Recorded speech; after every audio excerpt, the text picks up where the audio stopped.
I am Najma Parveen from composite school Tungri और मैं लेकर आई हूँ हल वाटिका की कार्य पुस्तिका कक्षा 5 के पाठ 4 सरिता का। आइए इसे देखते हैं। देखिए इसको हल करते हैं। पाठ 4 सरिता। पंक्ति को पूरा कीजिए।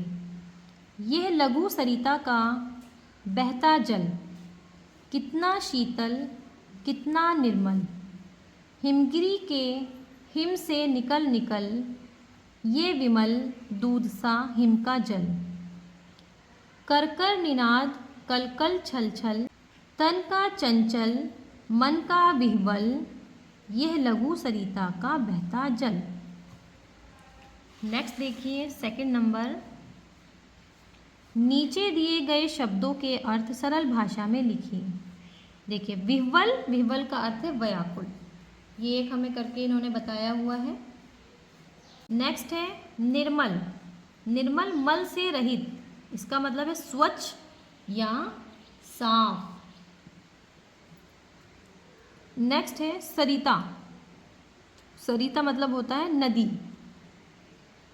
रजनी, रजनी कहते हैं रात को।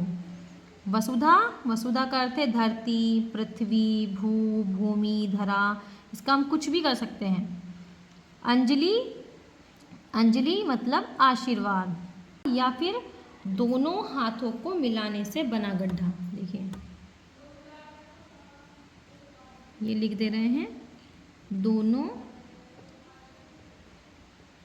हाथों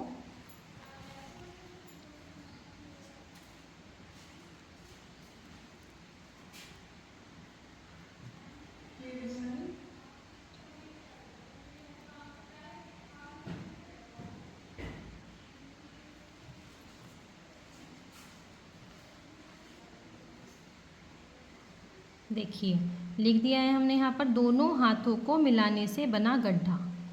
करुणा, दया। नेक्स्ट है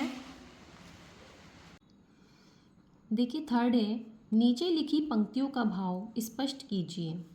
के पी पीकर अंजलि भर मृदु जल, इसका क्या अर्थ है? थोड़े से मृदु जल को पीकर पथिक अपनी प्यास बुझाता है। खे कितना कोमल कितना वत्सल रे जननी काव्य अंत स्थल, इसका अर्थ है भारत माता का हृदय बहुत कोमल और पुत्रवत स्नेह करने वाला है। गे गंगा यमुना सरयू निर्मल, यह लघु सरिता का बहता जल।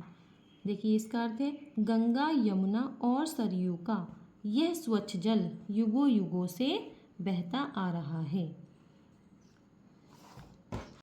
नंबर 4, दो दो पर्यायवाची शब्द लिखिए। जैसे जल, जल का पर्यायवाची है नीर, पानी। तो नेक्स्ट देखिए ये है पर्वत, पर्वत का पर्यायवाची होगा पहाड़, अचल, और भी हम लिख सकते हैं शैल। जल, जल का पर्यायवाची देखिए दो तो दिए ही हुए हैं ऊपर, पानी, नीर, हम लिख सकते हैं तोए, वारी। वसुधा, वसुधा का होगा पृथ्वी, धरती, और हम लिख सकते हैं भू, भूमि, धरा। यमुना, यमुना का देखिए पर्यायवाची रविजा, कालिंदी। गंगा, गंगा का होगा पर्यायवाची भागीरथी, देवनदी। नेक्स्ट देखिए, नेक्स्ट है नंबर 5, कविता में सरिता के जल के लिए अनेक विशेषणों का प्रयोग हुआ है, जैसे शीतल, निर्मल आदि। ऐसे ही जल के बारे में प्रयोग हुए विशेषण दर्शाने वाले शब्दों को कविता से ढूंढकर लिखिए। देखिए विशेषण का अर्थ होता है कि विशेषता बताने वाला, वह शब्द जो संज्ञा की विशेषता बताता है उसे विशेषण कहा जाता है। यहाँ जल के लिए कविता में कई सारे विशेषण शब्दों का प्रयोग हुआ है। जैसे जल के बारे में पहला शब्द है शीतल, जल शीतल, और दूसरा शब्द है निर्मल। ऐसे ही हमने लिखा है यहाँ देखिए जल के लिए चंचल, करुणा, मृदु, विमल, ये सब जल के विशेषण शब्द हैं, विशेषण दर्शाने वाले शब्द हैं। देखिए नेक्स्ट देखिए नंबर 6, नीचे दिए गए शब्दों के तुकांत शब्द लिखिए।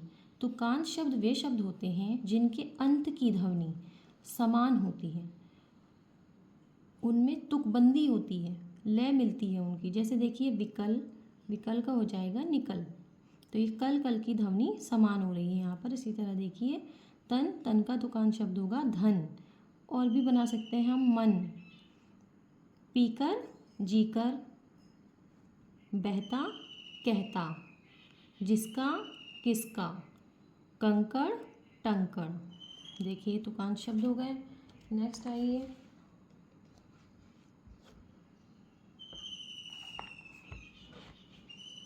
नेक्स्ट देखिए नंबर 7, आपके आसपास जो भी नदी है उस नदी का नाम और उसके बारे में लिखिए। तो देखिए हमारे आसपास जो सबसे बड़ी नदी है वो गंगा नदी है, तो हम उसके बारे में लिखते हैं। गंगा नदी ये हमारे देश की सबसे बड़ी नदी है। यह उत्तराखंड राज्य के गंगोत्री ग्लेशियर से बहती है। उत्तर प्रदेश में यह बिजनौर ज़िले में सबसे पहले बहती है। नेक्स्ट देखिए नंबर 8, समान ध्वनि के शब्द जो कविता में आए हैं उन्हें लिखिए। देखिए जैसे दिया हुआ है कंकड़ कंकड़, पिघल पिघल। इसी तरह देखिए हमने ये कविता से निकाल कर लिखे हैं छाट कर। निकल निकल, कर कर, कल कल, छल छल, उतर उतर, गिर गिर, युग युग, पी पी। देखिए वाटिका की वर्कबुक कक्षा 5 का ये पाठ आपका पूरा हुआ। और हमारी वीडियोस के लिए हमारे चैनल को सब्सक्राइब करिए, लाइक करिए एंड वीडियोस को शेयर करिए। Thank you.